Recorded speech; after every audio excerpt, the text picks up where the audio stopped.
One, two. Ang pangkatatlo ay buong puso naghahandaw ng isang dula na hindi lamang basta kwento, kundi isang makasasayang paglalakbay na bubuhay sa nakaraan at gigising sa kasalukuyan. Mula sa mga panahon na ang boses ay pinatahimik, karapatan ay pinagkait, at katarungan ay pinaglaban. Hanggang sa panahong hawak na natin ang kapangyarihang magpasya, ngunit sinubok pa rin tayo ng ating paninindigan. Mga binibini at Ginoo, ihanda ang iyong mga puso at isipan, sapagkat ang araw na ito ay hindi lamang isang pagtatanghal. Ito ay paalala na ang kinabukasan ng bayan ay nasa ating mga kamay. Ito ang kwento ng ating tinig, ang laban ng bawat mamamayan. Ito ang halalan.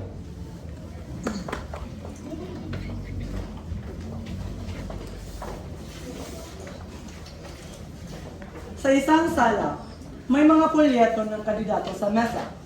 Si Clara ay nakatingin sa kanyang cellphone, mukhang pagod.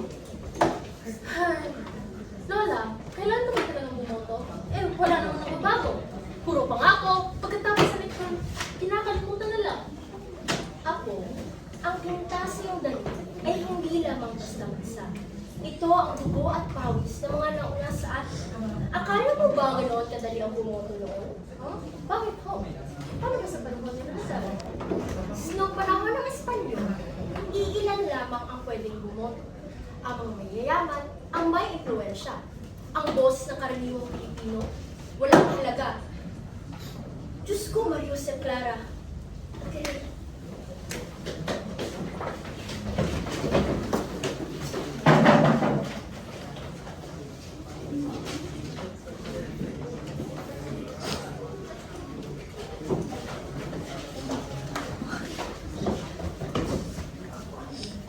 Silencio! Today we will vote the Gobernadorcillo. But remember, only the Principalia can vote. The Indios and the women have no business here. Senyor, eso es injusticia. That is unfair. Kami nabubungkang lupa. Kami nagpapahit ng bis. Nung ipakit tatlo, dalawa lang kami bigay. Kaya tumahimik ka! You don't have the right to say anything. You vote for the church and the crown won. That is the law. Kung patuloy din nyo kaming pipigilan, magpipilitan kami paglaban ng karapatang ito. Hindi kami mananatiling tahimik kapag inaampi. Silencio! No tienes derecho! Guardia Civil! Kunin niyo siya agad! Huwag niyo siyang hayaan maghasik pa ng kagulo sa pagpulong na ito! Hindi ninyo mapapanatili. Mapapatahimik ang aming panawagan para sa katarungan.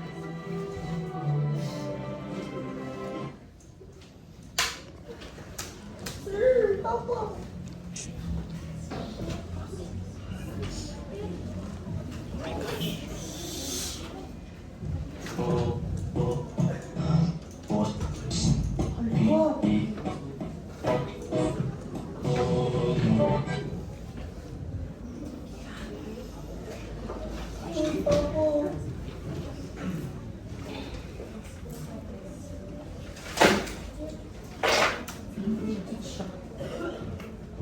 Guys,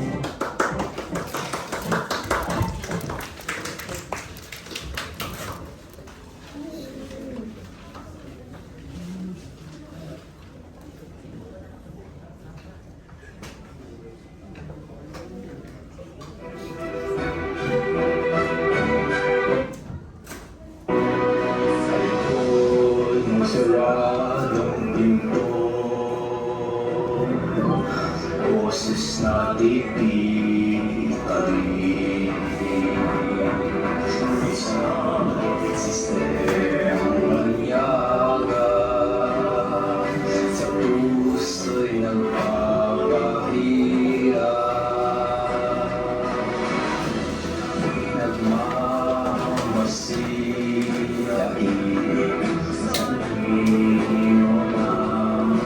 Tulong!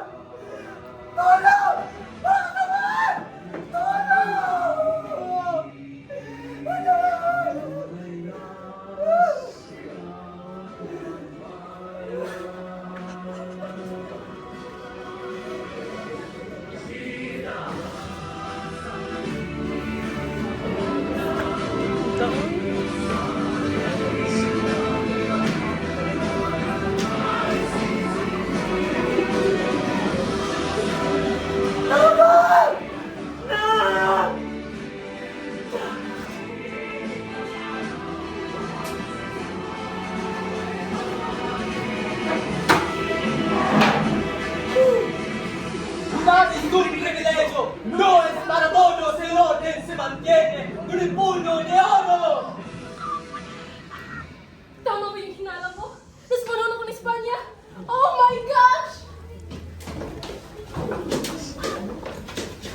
Senyor? Sa wakas, kanina pa kami naghihintay.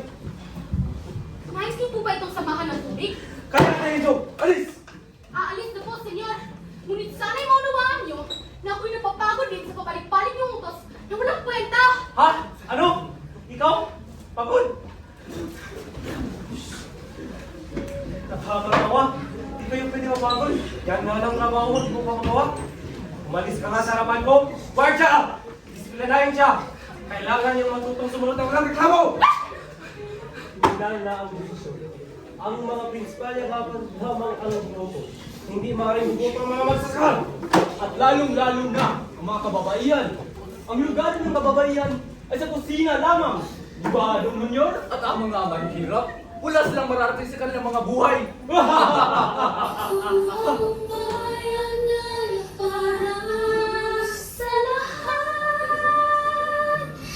Bakit ilang may karapatan? Babae man o mahirap lamang, hindi ba kami kabilang sa bayan?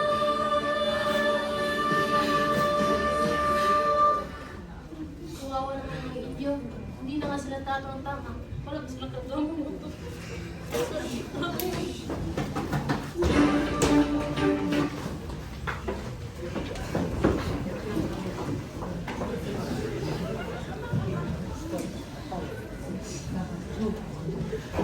Teka!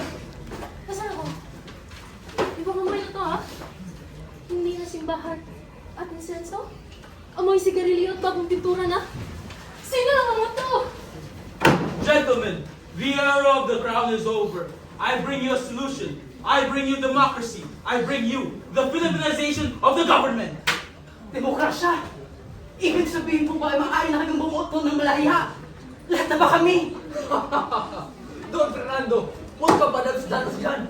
Mayroon pa rin qualifications. Akala mo ba ay pati ang kutsero may pwede umawak ng balota? Exactly. Under the law, you must be a male, at least 21 years old, and you must have held one of these requirements. You must have either held office before, owned property worth 500 pesos, or be able to speak, read, and write in English or Spanish. Sa madaling salita, kami pa rin ang masusunod. Ang mga mayayaman at edukado lamang ang mga literate.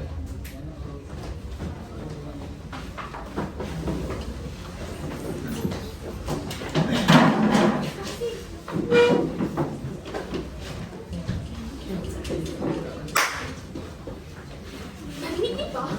Sabi ng mga Amerikano, pantay-pantay na lahat sila ng batas. Marahil ito ng pagkakataon natin magkaroon ng tinig sa gobyerno. Sana nga, Teresa, pagod ako maging tagapalakpak lang sa aking mga asawa. Naku, Teresita, kung alam mo lang, mga citizens na nakalagay sa batas. 1900s na, pero parang nasa 1800s pa rin ang utak nila. It's no use. The law is clear. Women are still excluded. The voter can only be a she. Ngunit, bakit? Nag-aaral tayo. Nagpapahirin tayo ng buwis. Pero bakit wala pa rin po ang ating mga kamay sa pagpili ng pinuno? The Americans believe that only those with a stake in the country should decide. Ang mga maralita at ang mga kababaihan, mag-aaral muna sila ng Ingles bago sila umisip na umawak ng pluma. This is the apprenticeship for self-rule. Maybe one day, everyone will be able to vote. But for now, the elite shall lead. Same skirt, different language lang pala to. Palit-balat yung mga amo, pero yung mga nakayuko pa rin. Hay nako, history repeats itself.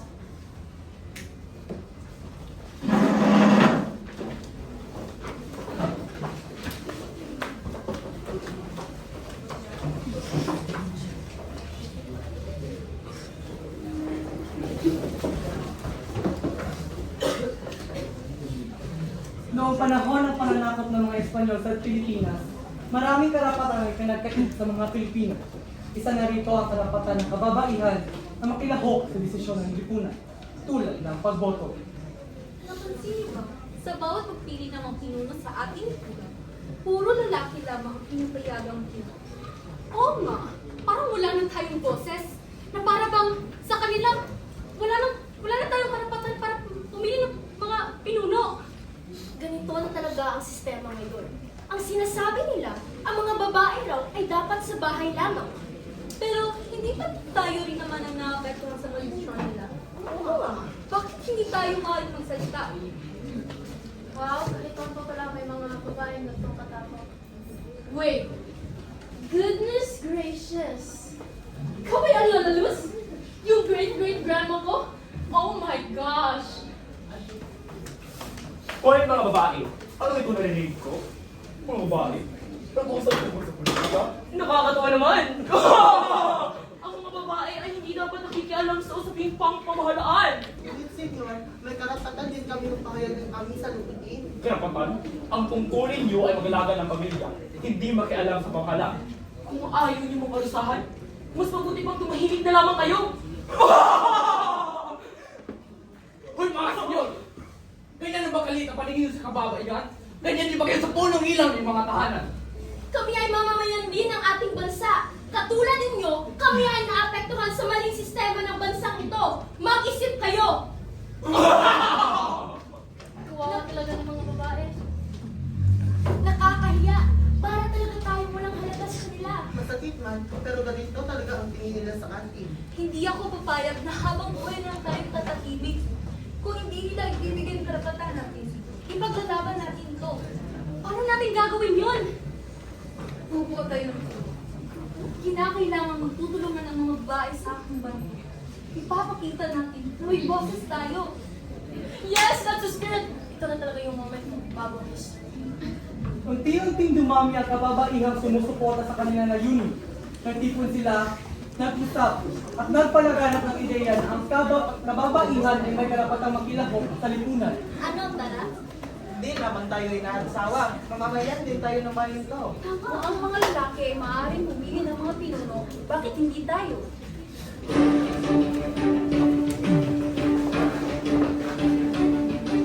Hindi lang kami asawa, hindi lang kami ina. May punta ka kami ibigan sa bayan ay may daya. Babae kami, hindi basta babae lang. Abante, babae, ang piling ay maasok na sa kahapon. Bukas ang landas. Hindi natatahimik, hindi naatras. Abante, babae, sabi mo ay lakas. Oras na para tumangon at magsalita. Itataas namin ang aming tinig. Abante, babae, ang tinig ay taas. Lakas ng kahapon, bukas ang landas. Hindi natatahimik, hindi naaatras.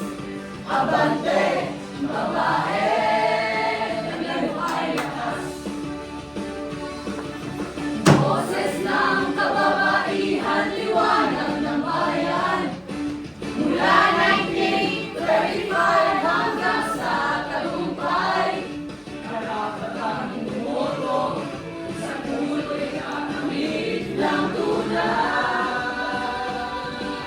Para sa karapatan, para sa bayan. Abante, babae, ang tinig ay taas. Lakas ng kahapon, bukas ang landas. Hindi natatahimik, hindi naaatras. Abante, babae, sabi mo ay lakas. Abante, babae, sabi mo ay lakas.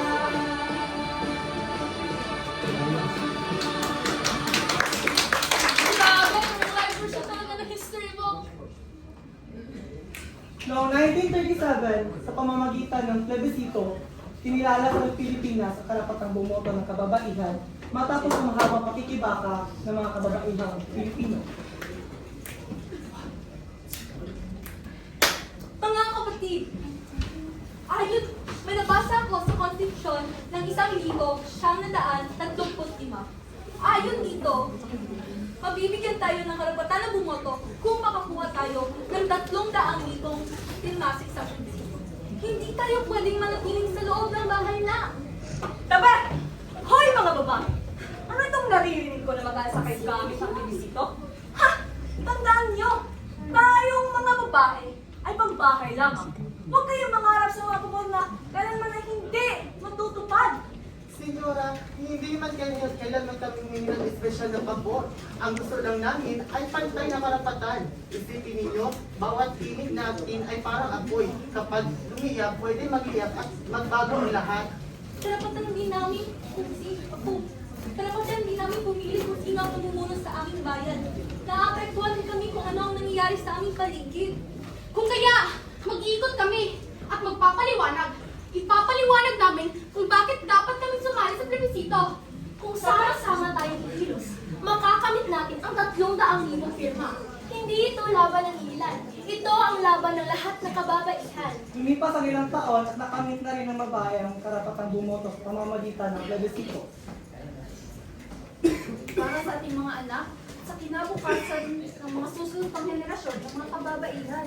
Ibig sabihin, may boses ng mga babae sa pagpili ng mga pinuno. At sana hindi muli mawala ang karapatang ito. Babae kami, hindi babae lang!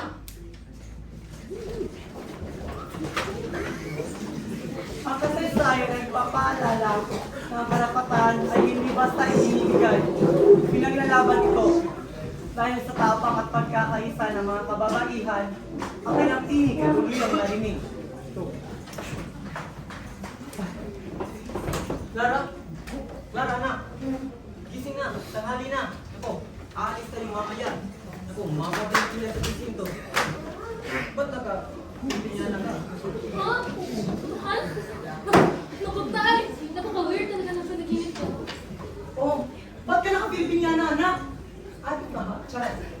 Ano naman yan? Secret! Baka mo ba, Nay? Parang nandun ako sa Espanyol. Pero walang nakakakita sa akin. Parang tuturoon.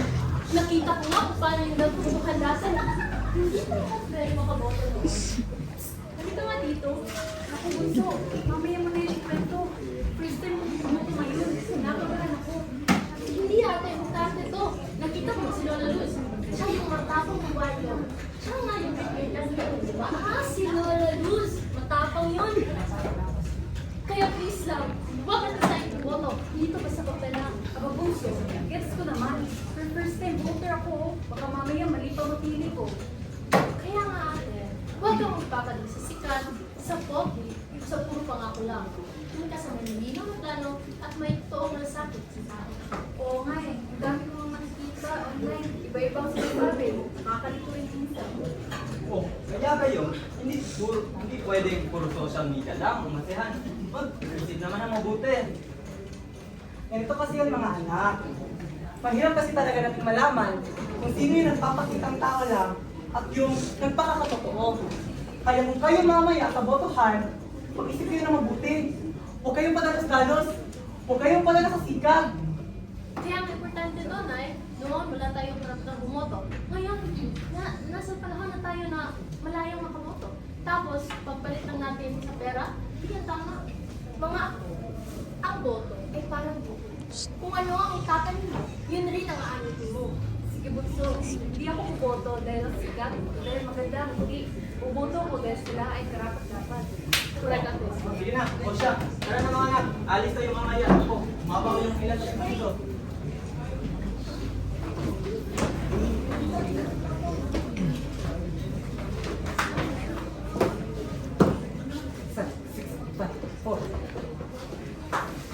Grabe! Ang init, inasan!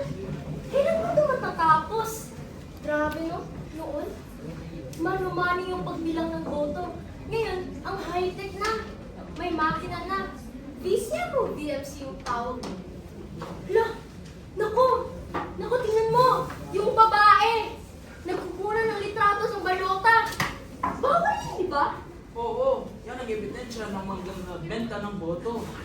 O siya, inasal. Tara na. Hanapin na natin sila Rosa.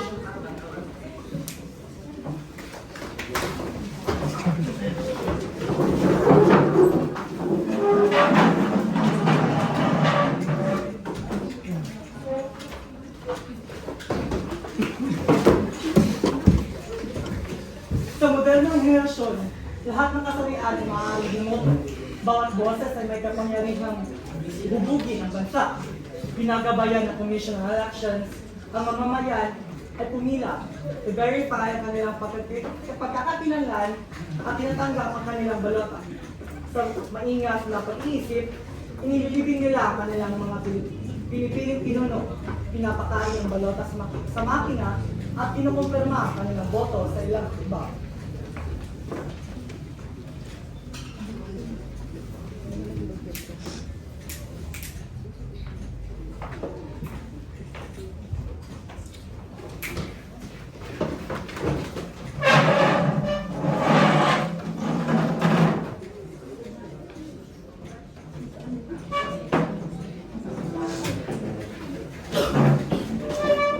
Ha?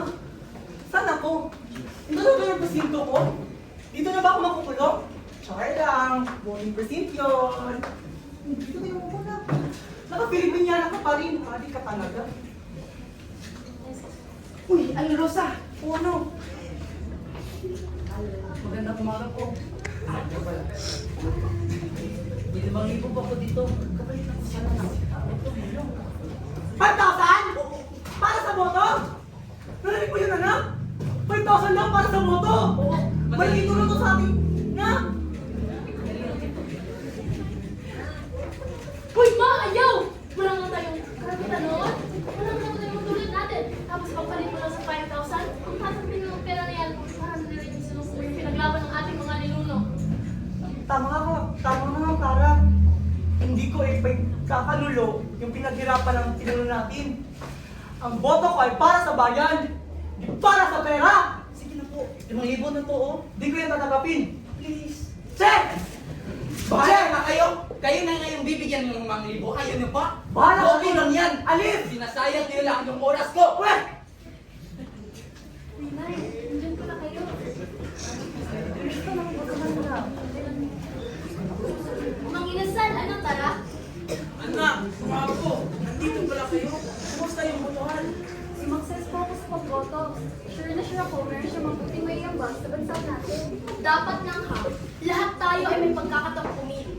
Huwag na huwag niyong isayang ang ikurakot ang boto niyo. Para sa inyo yan. Karapatan niyo yan. Naputi, nakakatuwang isipin na may alam na sila kung sino ang para kung sino ang kanilang iboboto. Kaya kayong mga ako, huwag na huwag kayong magpapadala sa iba. Huwag na huwag kayong magpapadala sa sikat. At huwag na huwag nyo hayaan na ikurakot at bilhin ang boto nyo. Karapatan nyo yan. Tandaan nyo yan. Para sa inyo yan. Ako lalaki.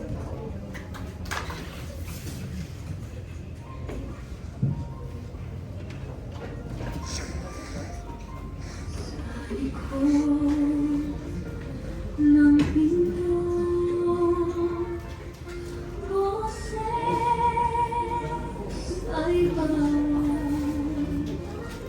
Iilan lang may hawak ng banal. Mahirap, baka hindi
Ngayon ay hawak na ang ating desisyon. Isang markalang may direksyon ang bukas mo.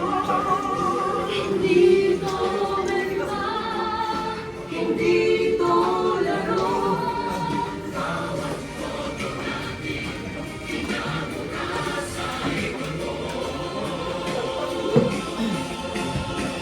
Itaas ang